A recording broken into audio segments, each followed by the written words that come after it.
sumamba. At itong araw na ito ay araw na ginawa ng ating Diyos.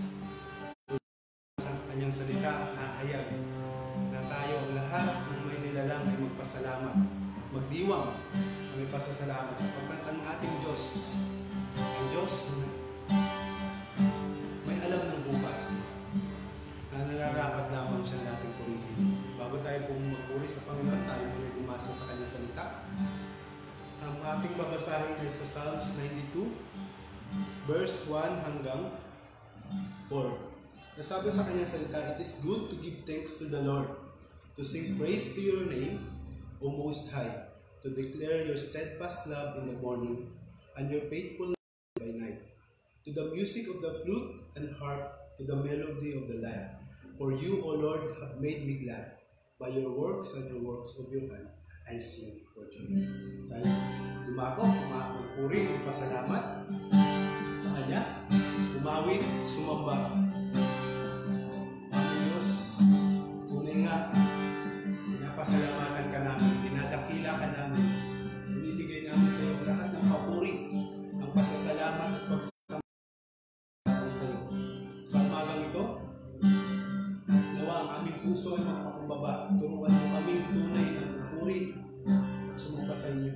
Hindi sa pamamagitan ng aming mga katuwiran, sapagkat alam namin kung kami ay susukatin, walang makakatayo sa harapan mo. Sa pamamagitan ng iyong pangako, sa pamamagitan ng aming Panginoong Hesus, kami lumalapit sa iyo, sumasamba sa umagang ito. Purihin ka, pasalamatan ka. Balik sa iyo ang kapurihan ay magdiwang. Purihin natin siya, mga kapatid.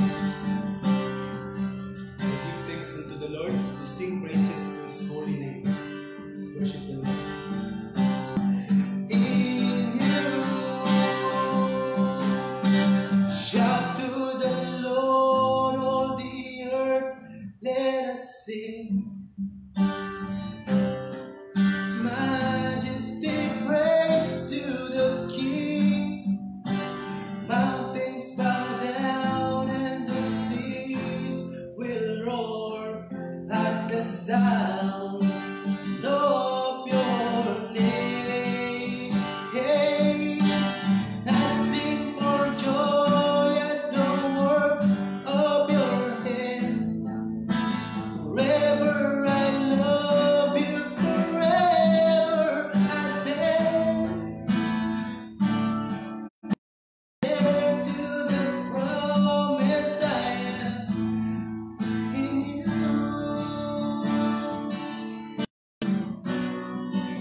Amen. Isang mapagpalang umaga muli sa bawat isa, sa ating mga kapatid. Tayo magpapatuloy sa ating gawain.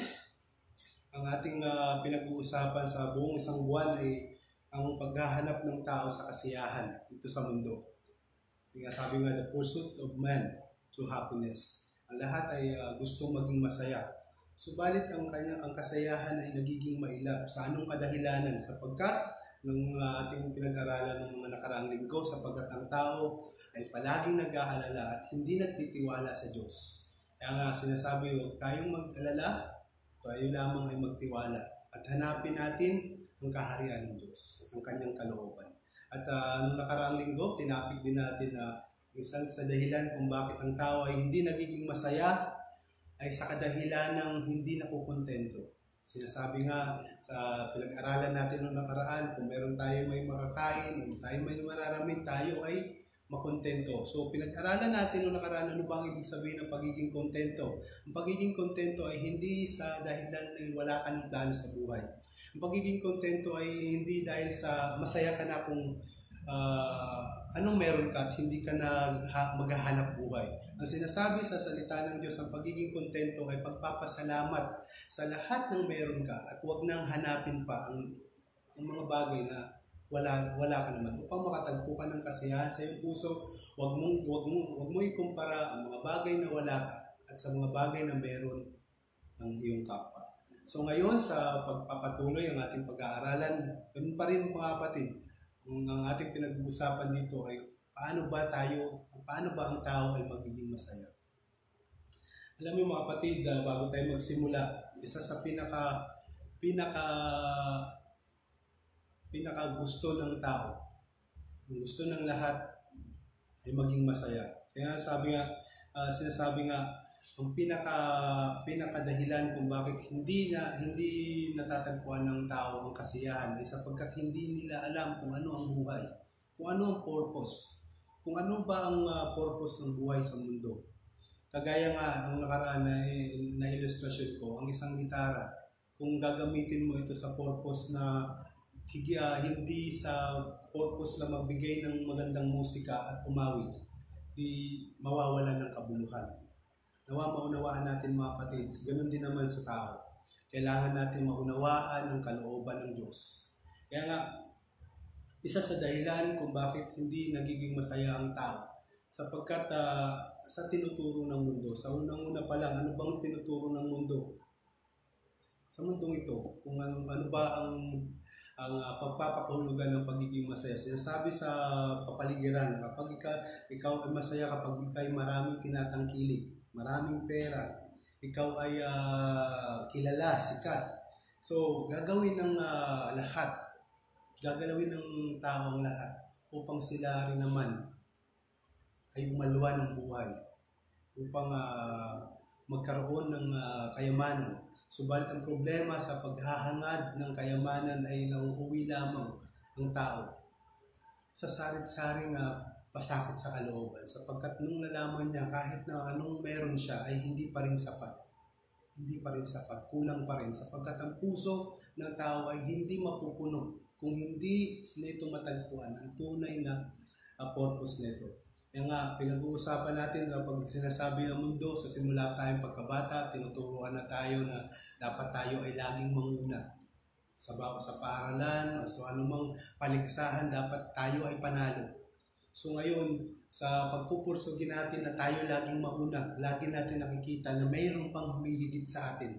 Kaya habang nakikita natin na mayroon pang na umaangat sa atin, lagi natin kinukumpara ang ating sarili sa kanila at tayo hindi nagiging masaya. Sa umagang ito, pag-uusapan natin kung ano ba maging masaya sa pamamagitan ng salita ng Diyos. Kung unawain natin, makikita mo ang karamihan. Lahat ay abala, lahat ay rito. Kaya nga, kung papansinin natin, kahit sabihin na meron tayo ng lahat ng mga bagay, pero maokupado tayo ng maraming mga bagay, hindi pa rin tayo magiging masaya. Kaya nga, kapag pinapakinggan natin ang kapiligiran, sinasabi nga we are misguided. That's why we don't know how to be happy. May mga liit na magiging masaya ka. May mga bagay-bagay kahit ano pang meron ka, kahit magkaroon ka pa ng napakaraming tinatangkilik, hindi ka pa rin magiging masaya. Ang pinakaparaan ay dapat mo itong enjoy sa pamamagitan ng alin? Sa pamamagitan ng pagkakakilala sa Diyos. At sa pamamagitan ng pagkakaalam ng Kanyang salita, makikita mo ang pinakakasiyahan sa buhay ay pasalamatan mo ang Diyos. Sa pamamagitan ng mga bagay na meron ka, hanapin mo ang mga bagay na meron ka at unang mo itong pagpapasalamat. At huwag mong hangarin ang mga bagay na meron din ang iba. Kaya mga kapatid, sa umagang ito, ang ating pag-aaralan, ang title sa ating pag-aaralan sa umagang ito is How to be Happy Knowing God's Will. Ang ating sermon text ay matatagpuan natin sa Romans 12, verse 2. Kung tayo po may mga salita ng Diyos sa ating bawat tahanan, ay tayo po makibasa. Matatagpuan ang ating pag-aaralan sa Romans 12. Romans 12, verse 2. Sinasabi rito sa wikang Ingles, "Do not be conformed to this world, but be transformed by the renewal of your mind, that by testing you may discern that what is the will of God, what is good and acceptable and perfect." Sa wikang Tagalog, sinasabi rito, sa Roma, mga sulat ni Apostol Paul sa taga-Roma, Kapitulo 12, talatang 2, sinasabi ito, "Huwag kayong mag-iayon sa takbo ng mundong ito. Sa halip, hayaan ninyong baguhin ng Diyos ang inyong pag-iisip upang maunawaan ninyo ang Kanyang kalooban. Sa gayon, magagawa ninyo kung ano ang mabuti, kalugod-lugod at ganap na kalooban ng Diyos." Tayo po manalangin panandali. Tunay nga, aming banal pangyarihang Diyos, lumalapit po kami sapagkat nalalaman po namin na nasa inyo nang gagaling ang lahat ng karunungan. Lumalapit po kami sa pamamagitan ng pagtitiwala namin sa aming Panginoon Jesus. Kahabagan niyo kami. Ipakilala niyo ang inyong salita. Baguhin niyo ang aming mga puso. At patuloy niyo kaming igiya sa mga bagay na nasa iyong kalooban. I-bless niyo po ang mensahe. I-bless niyo po na hindi lamang kami makarinig, kundi ito rin naman ay aming matutunan at ito rin naman, Panginoon, ay magliwanag sa aming puso. Maraming salamat. Nawa, Panginoon, anumang mga balakid na hadlang upang kami ay hindi makapakinig sa pamamagitan ng iyong pangalan ay patuloy, Panginoon Lord God, dinadalangin namin ang iyong gawain ay maging matagumpay. At ang iyong purpose, Panginoon, ang iyong nais mangyari sa bawat mga oras nito, Lord God, ay maidakila. Maraming salamat. Ito ang aming panalangin. Iisa ang aming tinataas ang aming Panginoon Jesus. Amen. Tayo muli, sinasabi sa ating pinag-aaralan, ang pinakaunang dapat natin gawin ay huwag tayong makiayon sa mundong ito. Kagaya ng sinabi ko kanina, na isa sa dahilan kung bakit hindi nagiging masaya ang tao sapagkat ang tagapagturo ng tao ay ang kapaligiran. Sinasabi sa kultura ngayon, sinasabi sa media, na kapag gusto mong maging masaya, dapat ikaw ay maganda. Ano bang maganda sa kulturang ito? Maganda kapag ikay matangkad, maputi, matangos ang ilong. So ang perspective ng mundo ay higitan ang iba. So ngayon, ang bawat isa, hindi makikilala niya ang kanyang sarili at nakikilala niya na hindi sapat ang meron siya. Ngayon, hahanapin niya ito, pagpupursigihan niya ito. Gusto niya itong makamtan upang maging acceptable, upang maging katanggap-tanggap sa mundo ito. Kaya nga mga kapatid, ang unang nating punto sa pag-aaralan sa umagang ito, kung ang paraan para maging masaya, ay huwag tayong makiayon. Ito ang pinaka-number 1. So, itong sinasabi ni Apostol Paul, ang pinaka-background nito ay pagkatapos niyang ilahad ang dakilang ang bagay tungkol sa kaligtasan. Pagkatapos ni Apostol Paul inilahad ng lahat ng tao ay nagkasala. Pagkatapos ni Apostol Paul inilahad ng lahat ng tao ay ang lahat ng tao ay kamatayan ng hahantungan. Binigyan niya ang pag-asa ang tao sa pamamagitan ng ating Panginoon Jesus. Tayo ay maliligtas. Kaya nga sa pamamagitan ng pananampalataya, yun ang mukhang bibig niya sa Romans. Sa pamamagitan ng biyaya ng ating Panginoong Jesus sa kanyang pagkamatay sa cross upang tayo ay maligtas. Tayo inilapit niya sa Ama. Tayo may kapayapaan. Kaya nga sabi niya sa pamamagitan ng pagkakaalam na ito, sinabi niya sa chapter 12, kaya nga ang kapatid sa 1, alang-alang sa masaganang habag ng Diyos sa atin, ako'y nakikiusap sa inyo na ialay ninyo ang iyong sarili bilang isang handog na buhay, banal at kalugod-lugod sa Diyos. Ito ang karapat-dapat na pagsamba ninyo sa Diyos. So, ibig sabihin, ang nararapat na gawin sa pagkakaalam natin ng Ebanghelyo sa salita ng Diyos ay dapat nating ialay ang ating mga sarili bilang handog. So, ibig sabihin, dapat na ang pinaka-nais niya sa dakilang pagsamba ay pagiging masunurin natin sa pagkakaalam ng kanyang salita. At paano natin ito gagawin? Sinasabi nga sa salita ng Diyos mula pa sa Old Testament, kung familiar tayo na ang pinaka-purpose ng tao upang maging masaya ay sumunod sa Diyos na nakakaalam ng bukas. Ang pinaka-problema ng tao sa simula pa lang ay hindi siya naging masunurin sa Diyos. At sa pamamagitan ng kasalanan na nagmukhang tao sa lahat ng mga pasakit, naging hiwalay siya sa Diyos. At sa pamamagitan ng biyaya ng ating Panginoong Hesus, na matatagpuan natin nung tayo manampalataya sa Kanya, tayo naligtas. Ngayon, sa pagkakaalam natin ng Ebanghelyo, sinasabi niya, pinaalala niya sa ating mga kapatid, kung nais natin maging makabuluhan ang buhay natin, kung nais natin maging masaya ang buhay natin sa mundo, ay huwag kayong makiayon sa takbo ng mundo ito. Sinasabi, do not be conformed. Ano ba ibig sabihin ng do not be conformed? Sinasabi, do not be mold with the same molder. Kung merong isang molde, hulmahan, na ang lahat ng tao ay nagkakaisa, kapag sinabi mo pa, ano bang paano mo sa buhay? Ang plano ko lamang ay mapagpaaral ko ang aking mga anak, mabigyan ko ng magandang kinabukasan, at ako yumaman at may ahon sa ang aking pamilya sa kahirapan. Yun ang pagkapangkaraniwan kapag sinabi kung paano maging masaya ang tao. So ngayon, sa pamamagitan ng salita ng Diyos, huwag mong iayon ang iyong mga plano sa buhay, kagaya ng plano ng mga karaniwan. Kagaya rin natin noon na kung tayo hindi pa na nagtitiwala ng ating pagpupursigi ay upang tayo ay magkamit ng mga kayamanan upang maging maalawan ang ating buhay. Sinasabi sa salita ng Diyos na anuman ang makamtan ng tao dito sa mundo, anuman ang kanyang makamtan, ay hindi ito makapagbibigay ng kasiyahan sapagkat ang kanyang puso ay patuloy na magnanais na mas marami pa. Ikukumpara ang kanyang sarili sa iba at mag-iimbot. Hanggat maaari gagawin ang lahat upang mahigitan din naman ang kapwa. Kaya mga kapatid, sa umagang ito, sinasabihan tayo ng ating Panginoon sa umagang ito na kung nais mo maging masaya ang iyong buhay, huwag kang makiayon sa mundo ito. Pag sinabing huwag makiayon, isa sa ibig sabihin din ay huwag kang makinig sa mga payo at katuruan ng mundo.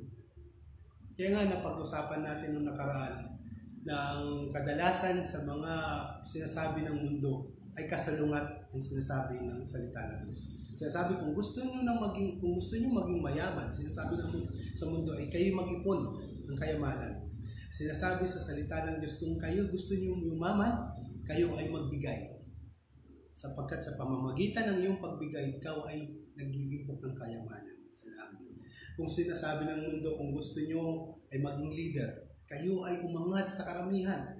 Sinasabi ng salita ng Diyos, kung ikaw ay gustong manguna, dapat ikaw muna ay tagapaglingkod.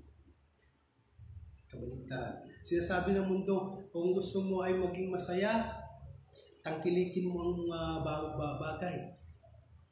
Hanapin mo yung mga bagay na wala ang iba. At kapag nakita mo, nahigitan mo sila, marami ka ng kayamanan at higit ka sa iba, ikaw ay masaya na. Huwag nating hanapin ang kayamanan na sisira. Ang kayamanan na bubulok at bumababa. Huwag kayong mag-impok ng kayamanan dito sa sanlibutan kung saan mayroong magnanakaw. Mag-impok kayo ng kayamanan sa langit. Kung pansinin natin, ito yung mga katuruan na kung hindi natin babantayan ng ating sarili, hindi natin kayang maging masaya. Sapagkat sinasabi nga, Kung ikaw ay nakikinig sa maling tagapayo, napaka-imposible na makakarating ka sa tamang paruroonan, tamang kahulugan ng kaligayahan. Kaya nga kapatid, sa salita ng Diyos, mayroong payo para sa mga nagtitiwala sa Kanya at may mga ginagawa na kabaligtaran. Sinasabi na kapag ikaw ay sumusuway sa Diyos, kapahamakan ang iyong patutunguhan. Kaya mga kapatid, sinasabi nga, anything about love, gold standard of life is kabaliktaran palagi ang tinuturo ng mundo. Kaya nga mga kapatid, maunawaan natin sa umagang ito. Dapat nating seryosohin ang anumang sinasabi ng salita ng Diyos. Kung nais nating tunay na maging masaya, alam natin sa simula pa lamang kung tayo mapagmatsyag lang sa paligid, hindi ang kayamanan na nagpapasaya sa tao. Maraming mga nababalita na kahit na mayaman na nagpapakamatay. Hindi ang kasikatan ang nagpapasaya sa tao, sapagkat ang lahat ay tatanda, ang lahat ay kukupas, ang lahat ay may hangganan. Hindi ang pagkakaroon ng maraming tao, sapagkat iiwan din naman niya ito. At wala siyang dadalhin ni anuman sa kanyang pagpanaw dito sa lupa. Kaya mga kapatid, sinasabi, huwag kayong makiayon sa mga katuruan dito sa mundo. So, do not be conformed. Kaya nga mga kapatid, habang tayo'y sinusunod natin ang payo ng mundo, nakakalimutan natin nakakaligtaan natin ang pinakamahalagang bagay. Ang buhay ng tao, ang oras ay lumilipas at hindi na maibabalik pa. Hindi tayo tumatanda ng pabata. Habang tayo tumatanda, hindi natin nababalik ang mga oras nila. Kaya nga, nawa sa umagang ito, kung datnan tayo ng mensahe sa umagang ito, tayo isipin natin na hindi natin maibabalik ang mga sandali na tayong bata pa. Kaya nga habang bata pa, sinasabi, alalahanin mo ang iyong ang lumikha sa iyo at paglingkuran mo siya. Kaya nga, maunawaan natin to sa isang ilustrasyon. Ang dalawang pamilya.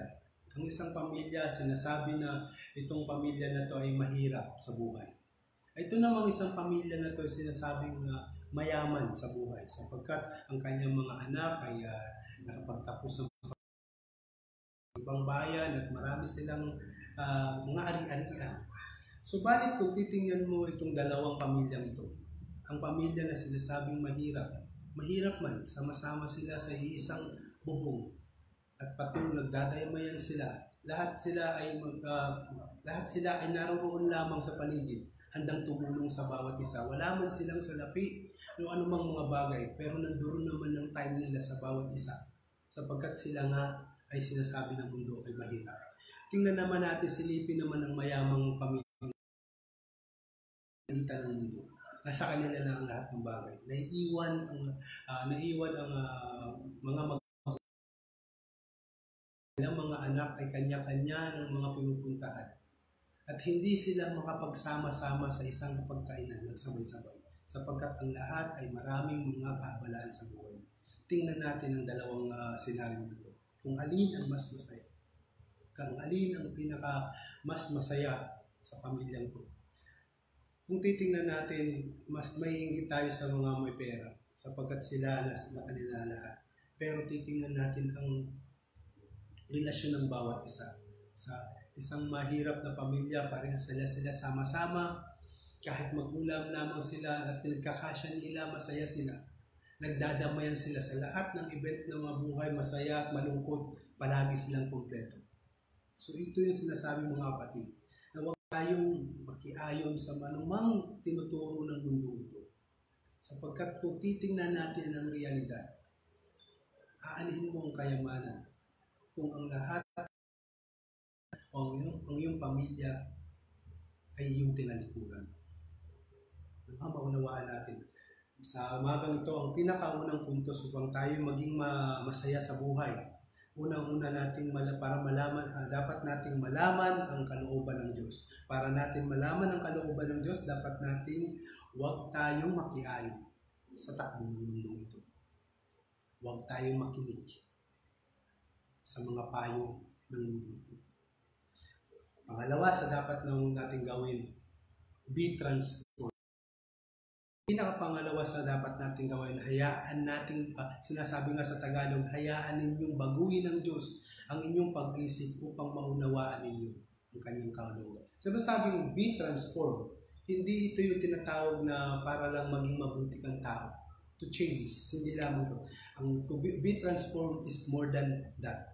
Pinapayo ng salita ng Diyos kung nais nating makilala ang ating Panginoon, gusto natin manampalataya sa Kanya, ay dapat tayo ipanganak muli. Ang pag sinasabi na to be transformed, to be made into new creature, paano natin ito gagawin? Sa pamamagitan ng pagtitiwala sa ating Panginoon Jesus. Kaya nga by faith, by grace, through faith, we are saved. Not by our works. So no one will boast. Hindi ito dahil sa ating mabubuting gawa, kaya wala dapat tayong ipagmalaki na sinman. Ng Diyos na huwag tayong makiayon at sinasabi tayo'y magbago. At ano bang klaseng pagbabago? Ibig sabihin ba dapat lang naman tayong maging mabuting tao?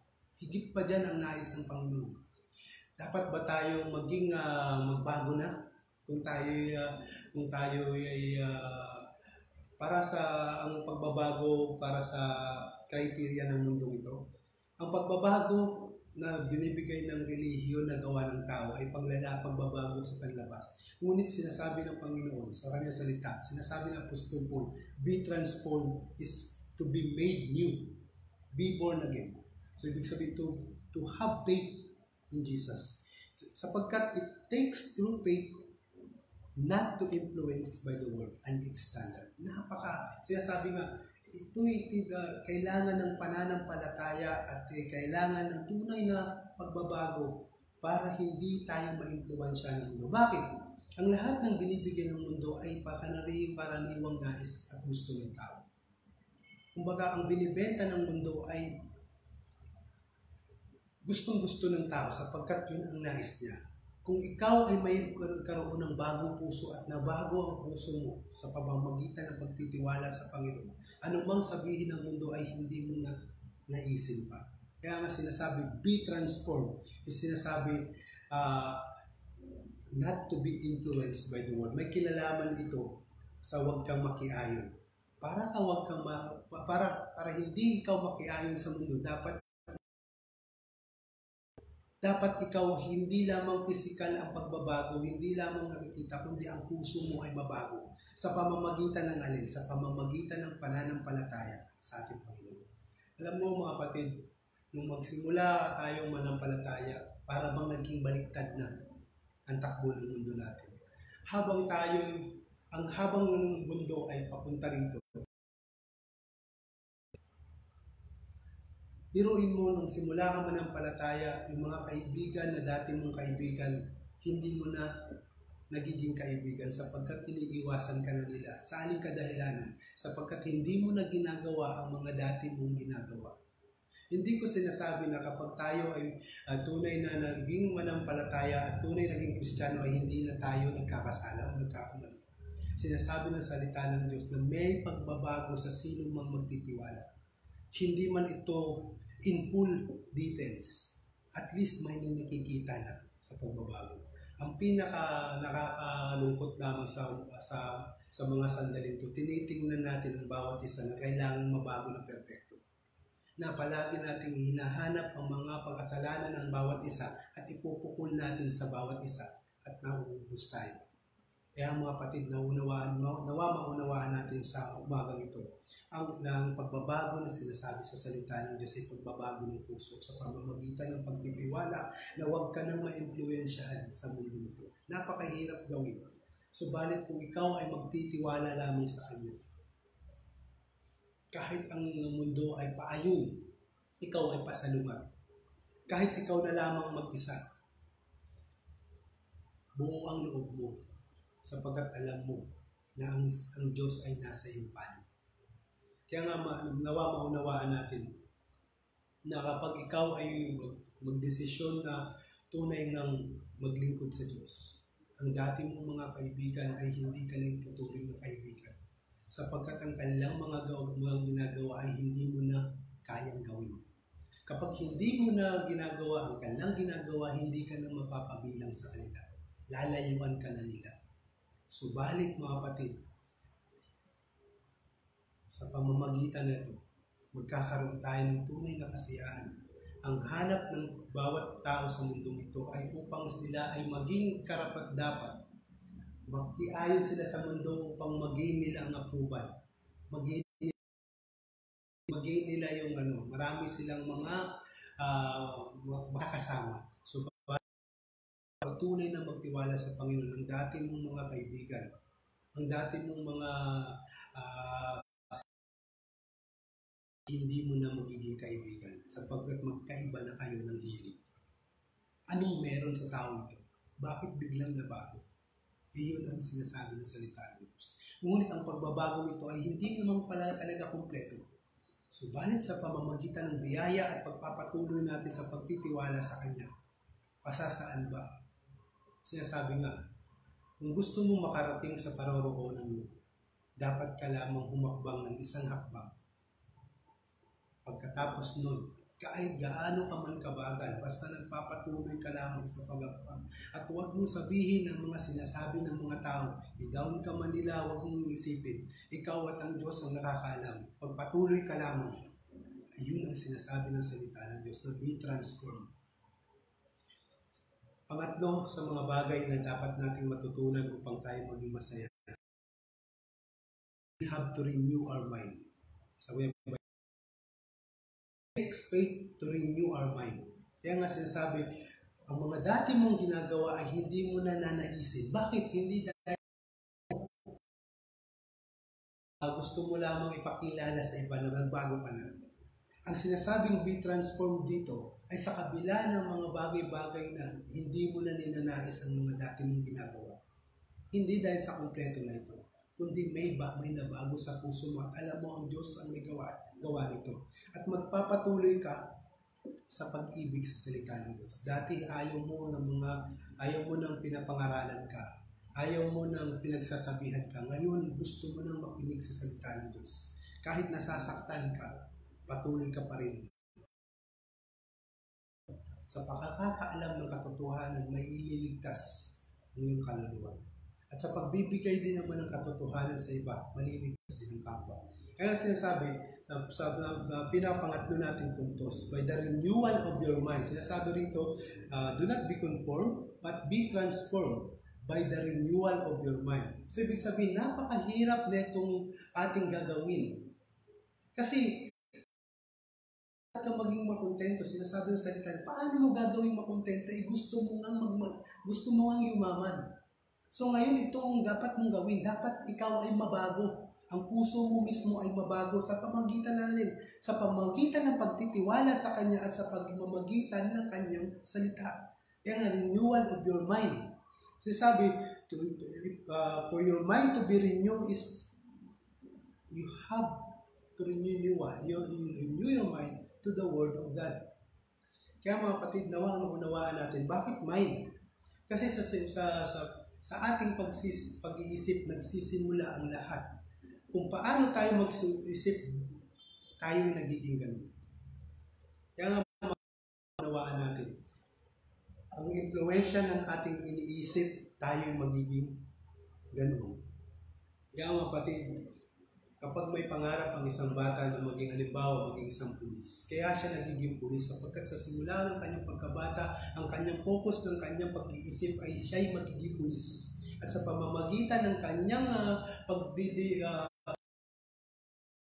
magiging desidido, binabago niya ang kanyang pag-iisip na dapat siya mag-aral para maabot ang kanyang pangarap. Ganun din naman sa pagiging Kristiyano. Pero ang kaibahan lang na ito mga kapatid, ang puso mo muna ay unang nabago sapagkat kung hindi mabago ang iyong puso, hindi mo kakayanin ang salita ng Diyos. Sapagkat ang salita ng Diyos ay masakit.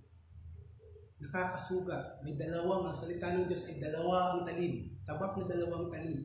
Nakakaalam ng nasa ng tao.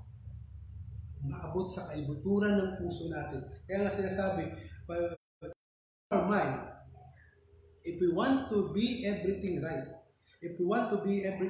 we must start to think right. pinakauna, dapat nating mag-isip ng mga ngayon, kung tayo'y masama, paano tayo nagkakaroon ng pag-iisip na mabuti? Kailangan muna natin na mabago ang ating puso. Kaya nga mga kapatid, renewing our mind to the written word of God, we must change our instructor from the word to the word. Pinag-usapan natin kanina, kaya tayo hindi masaya sapagkat ang ating pinakikinggan ay ang mundo. Ngayon, sa renewing of your mind, ang iyong pakikinggan mula sa mundo ay salita ng Diyos. From the word to the word of God.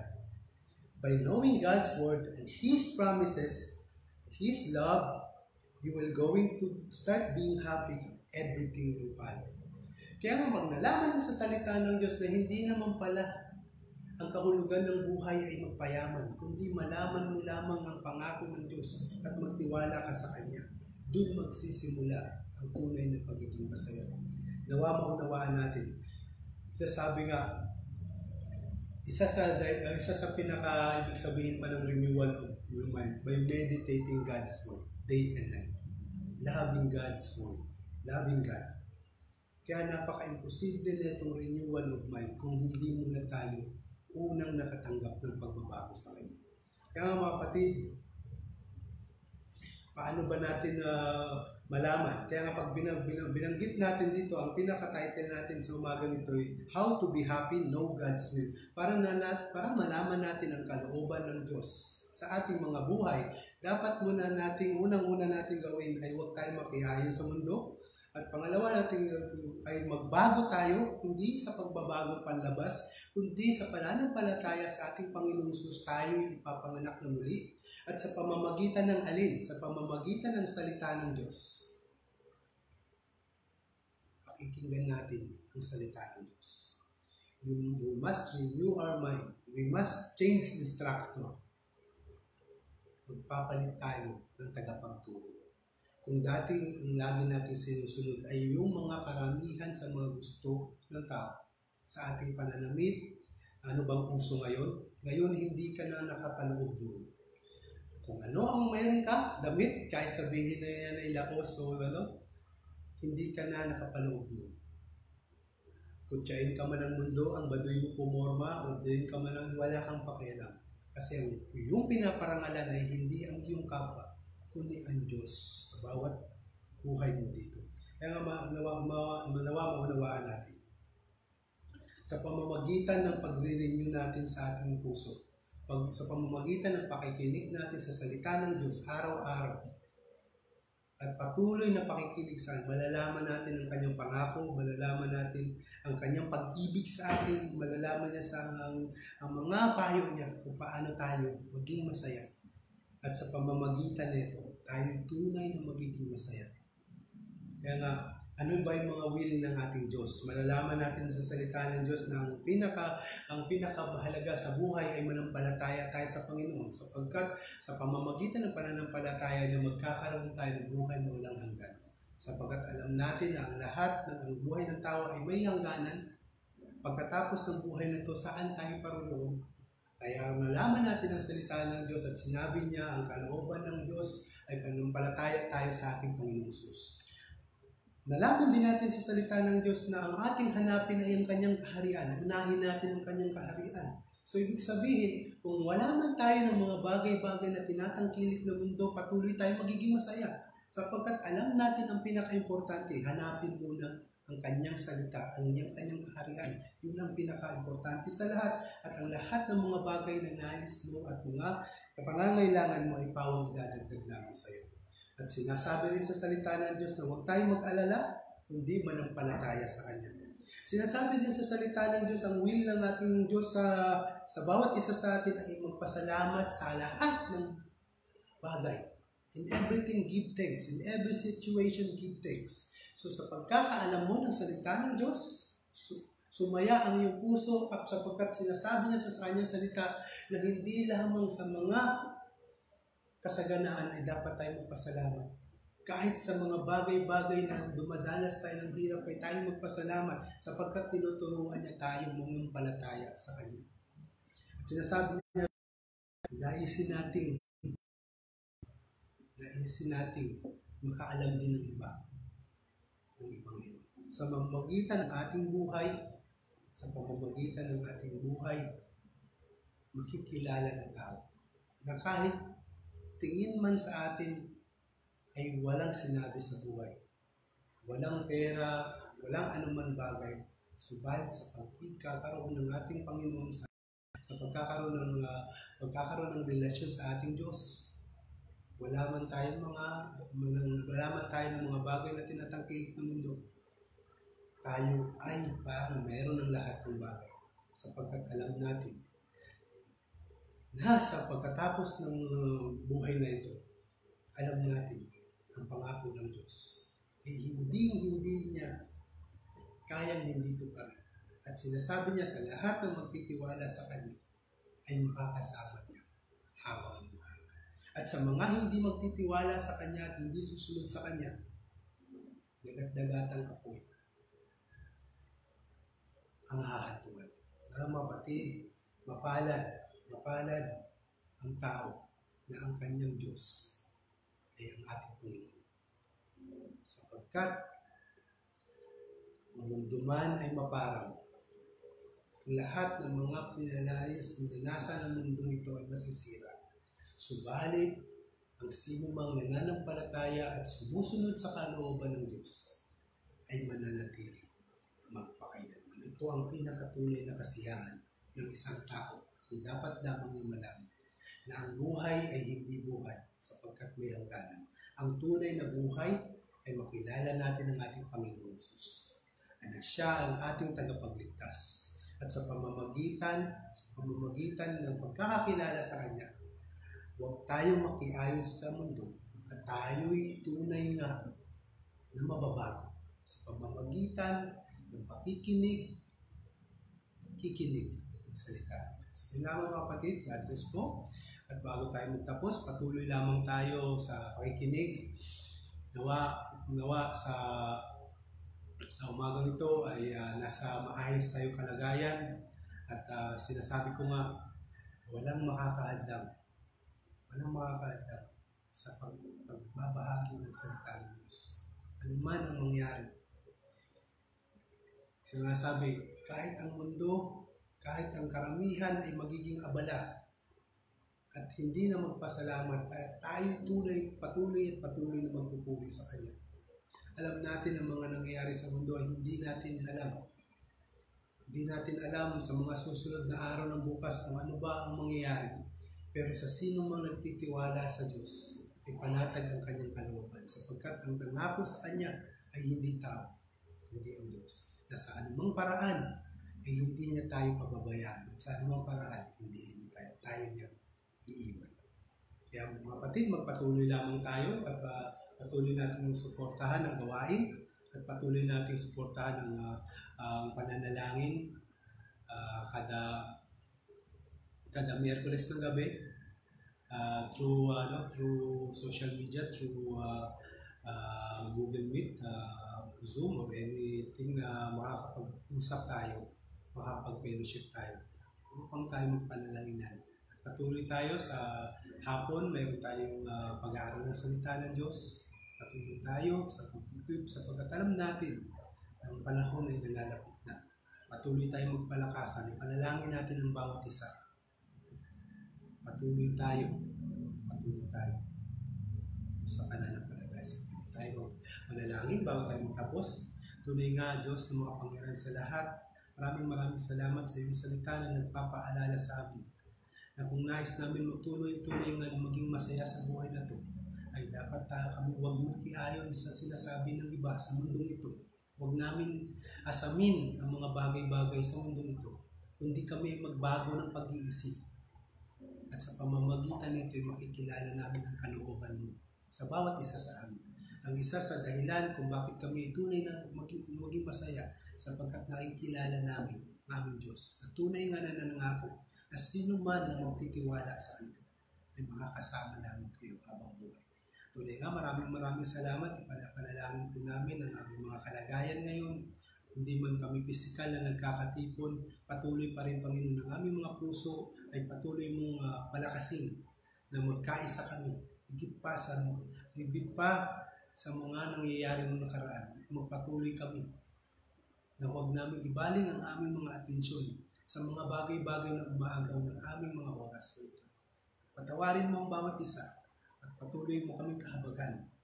Patuloy mo kaming ligtas. Maraming pong salamat at dalangin din po namin na ang inyong mensahe sa umagang ito ay makapaghatid, Panginoon, ng pag-aasa sa mga tao na nasasaktan, nahihirapan at nalulungkot sa buhay na ito. Na ang kaligayahan ay hindi natatagpuan sa anumang bagay na tinatangkilik namin, kundi ang makilala ka na ikaw ang Diyos at ikaw ang tagapagligtas. Maraming pong salamat, Lord God. Nawa, Panginoon, naisin mo, nawa, Lord God, na patuloy kami na magpalakas. Ano man mangyari, patuloy kami maglilingkod sa iyo. At hindi kami, Panginoon, manghihina sa anumang mga nangyayaring negatibo sa kapaligiran, sapagkat alam po namin na ang iyong biyaya ay sapat upang kami ay mapalakas. Maraming pong salamat sa iyong kalwalatian, sa iyong kapurihan. Ikaw ang mataas ang umagang ito. Ito ang aming panalangin. In Jesus' name we pray. Amen. Nawa, ang pag-ibig ng Diyos at sa atong Espiritu ay patuloy na malagi sa ating puso na magbigay ng kasiyahan, nakakontentuhan at magliwanag sa ating mga puso. Sa umagang ito. God bless po.